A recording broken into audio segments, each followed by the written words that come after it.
S'il y a bien un emploi que tous les citoyens de cette ville ont en commun, c'est les embouteillages. Nous travaillons tous là-bas.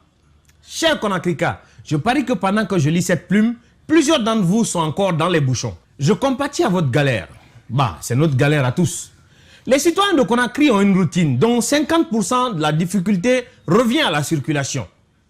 Chaque matin, pour éviter les embouteillages, plusieurs sortent à 5 h du matin, d'autres à 4 h. Cependant, ils ne sont pas à l'abri, car peu importe l'heure à laquelle vous sortez, vous aurez votre portion d'embouteillage. Ceci est très souvent dû à des facteurs simples à résoudre, mais l'expression de la mauvaise foi et de l'incivisme est au-delà de tout ce que vous pouvez croire. Les facteurs sont entre autres l'état de la route. Oh, on y pense que quand les axes commencent à avaler les gros porteurs, sans parler des petits véhicules. Nous, on a dépassé le cap des nids de poules. On a des tombeaux d'éléphants chez nous. La qualité du parc automobilier. La Guinée est devenue un dépotoir par excellence des véhicules. Certains véhicules ne sont plus d'occasion, ils sont à risque. Imaginez les Magbanans dont les portes tombent en pleine circulation. Ici, en cas de panne, le citoyen n'a pas l'amabilité de pousser sur le côté son engin. Il contraint donc les autres à envisager des manœuvres complexes pour se frayer un chemin. Ces manœuvres occasionnent des embouteillages. Parlons de la police. Des hommes et des femmes très motivés pour un travail dont ils n'ont pas grande connaissance.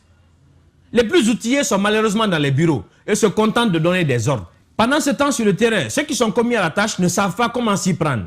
D'ailleurs, qui respecte les policiers en Guinée?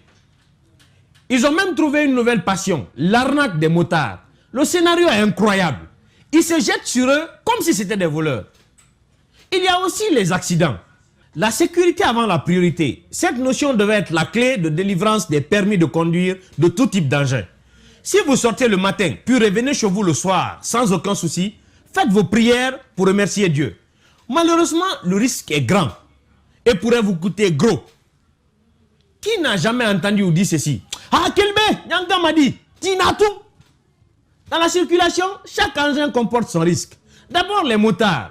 Ces hommes à deux roues qui prennent des risques incalculables, au point que souvent, vous êtes témoin de scènes que vous ne pourrez raconter à personne, pour ne pas qu'on vous prenne pour un menteur. Ensuite, les tricycles. Si vous détestez les motards, imaginez ce que pourrait vous faire ressentir ceci. Ne sachant pas dans quelle catégorie les placer, ces engins deviennent de plus en plus envahissants. Enfin, les véhicules. Que dire? Tout le monde conduit à Conakry, avec ou sans permis.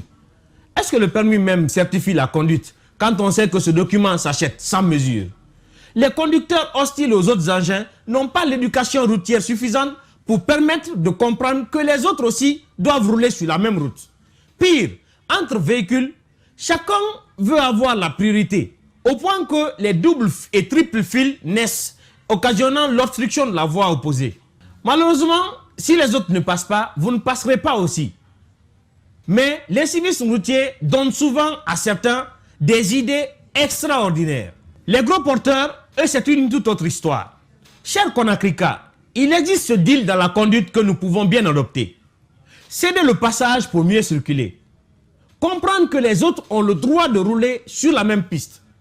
Faites l'effort de pousser votre engin sur le côté en cas de panne. Dites désolé quand vous ralentissez les autres. Respectez les efforts des policiers aux différents carrefours. Soyez des facilitateurs et réduisez les embouteillages. En espérant que vous écouterez ce que je viens de dire, même si je sais que la mauvaise foi que vous et moi avons en commun ne vous permettra pas, je vous souhaite bonne journée.